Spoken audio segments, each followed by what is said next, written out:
I'm at it again, trimming the quilt, one of my favorite activities. Of course, I love all of them, so I can't really narrow it down very well.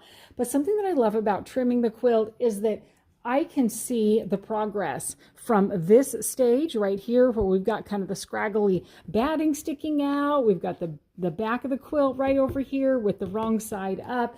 Over here to where everything is trimmed so nice and neat. It looks like it's gonna look when it gets bound. Everything is straight. I've trimmed it up appropriate to the border fabric. So to me, this is just such a happy time because I can really see a change in the quilt. Let me run you through the process of doing the trimming again. When you're doing trimming, you're going to take your acrylic template and you're going to line it up with some place inside the quilt, usually with a border. It could be some blocks that are in here. This is where I've lined mine up, and I want to make sure that all the way this border is lining with the 1/2 inch mark right here. If I have to change that, I'm going to alter it in this section and we'll be trimming any excess off.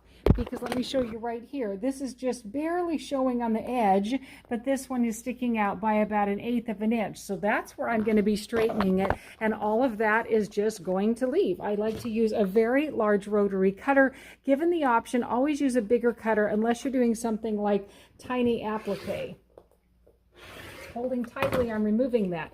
Now, this is the low pile Minky Backing, and so technically I'm getting a little bit of extra Minky pieces here. Frequently I would do this outside because I could just shake all of that off, but one, it's low pile, and so I'm not going to worry about it as much, and two, it's just daggone hot over here in Arizona, so we are doing it in the house and we're going to clean up afterward.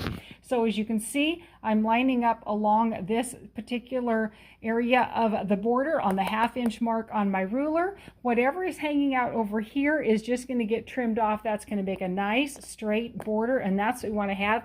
I will ask the client, there's not a lot left over. These are very small pieces, and I don't imagine she could do much with Minky in this way. I will offer these pieces to her. They're pretty small, so I don't know what she would do with them, particularly since they're Minky, but because they're hers, I will be offering that. So when I trim your quilt, I will offer you any pieces that are large enough back to you. So always consider having me trim your quilt. You can see how nice that looks when it's done, when it's ready for your binding to go on it, and that first impression just looks amazing. And it's one less thing for you to have to do. I have the space to be able to do it, and especially with a Minky. Let me deal with all the fluffies. I will take this out and shake it before I give it back to her.